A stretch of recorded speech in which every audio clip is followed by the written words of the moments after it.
3 months later, I got a call from Titan Manufacturing, one of the largest automotive suppliers in North America.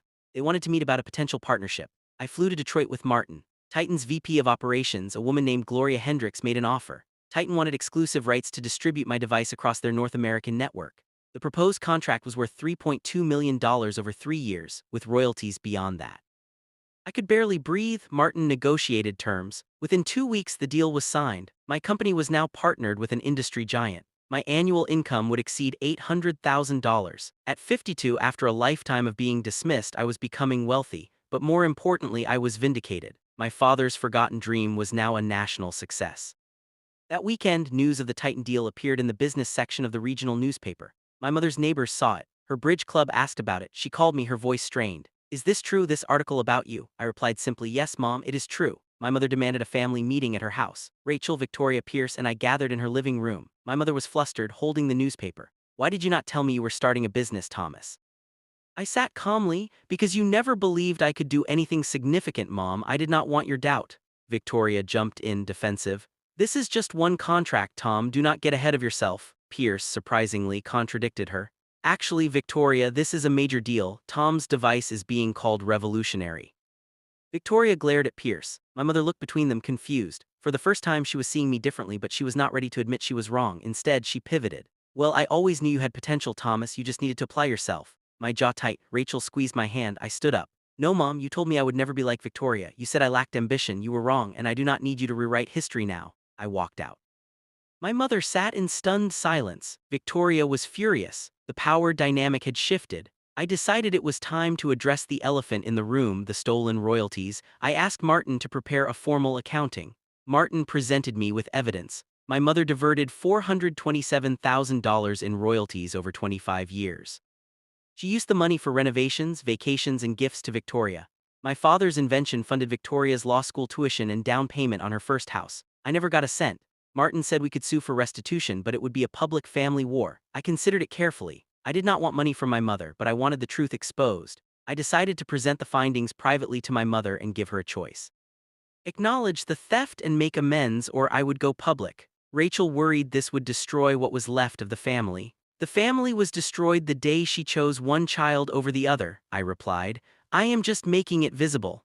I scheduled a meeting with my mother alone at her house with the financial records. I laid them out on her dining room table. "Dad's invention paid royalties for 25 years. You hid the money. You told us he left nothing." My mother's face went white. She tried to deny it, then justify it. "Your father wanted me taken care of. I managed the money responsibly." I cut her off. "You gave most of it to Victoria. You funded her success while telling me I was a failure." My mother's voice shook. "Victoria needed help. She had potential. You were comfortable as a teacher." I leaned forward. "I was your son. I deserved honesty. You stole my inheritance and my father's legacy." My mother started crying, not from remorse but from being caught. She begged me not to tell Victoria or the family. I made my terms clear.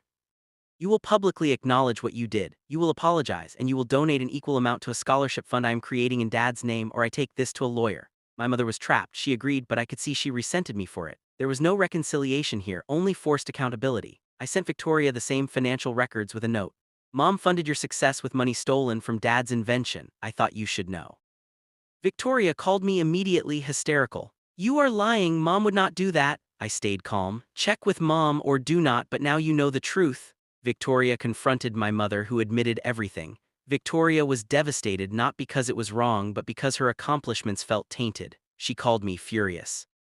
"You did this to hurt me," Victoria shouted. I replied, "No, I did this because you have spent your whole life looking down on me, and it turns out your pedestal was built on theft." Victoria threatened to sue me for defamation. Pierce, overhearing, told her to stop. "Victoria, he's telling the truth, let it go." Victoria spiraled. Her perfect image was cracking. Meanwhile, my business continued growing. The contrast was stark. I was rising. Victoria was unraveling.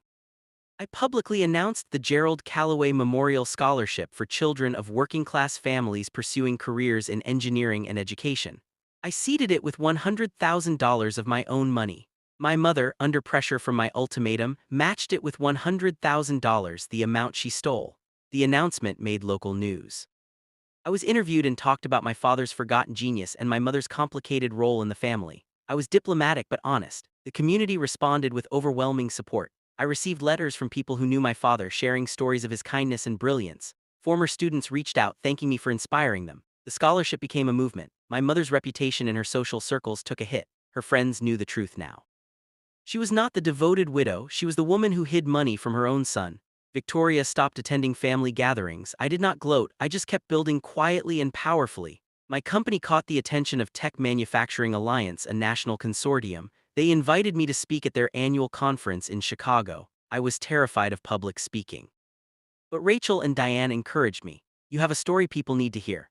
At the conference, I delivered a speech about second chances, honoring legacy, and the courage to start over at 50. The audience, hundreds of industry professionals, gave me a standing ovation. Afterward, 3 major companies approached me with partnership offers. Within 2 months, Callaway Precision Tools signed deals worth over $8 million. My company was now valued at $15 million.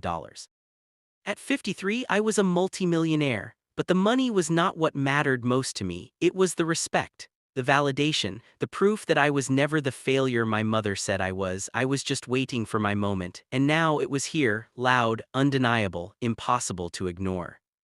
Victoria's law firm learned about the family scandal through industry gossip. A senior partner called her in. Is it true your mother misappropriated funds? Victoria tried to downplay it. It is a family matter. But the firm was concerned about optics. They represented high-profile clients who valued ethics. They suggested Victoria take a leave of absence until the matter was resolved. Victoria was humiliated.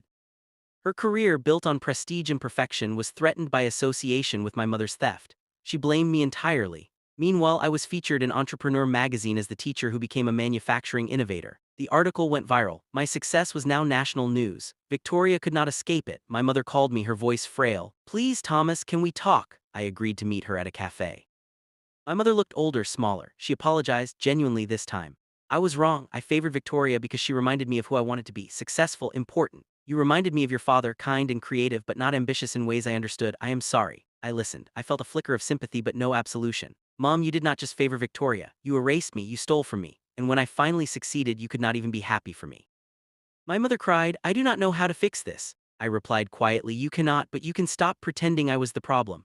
I left my mother sitting alone. It was not cruelty, it was boundary setting. I was choosing myself for the first time in my life. Press like button, share this video to loved ones, comment and subscribe to my channel for more true revenge stories.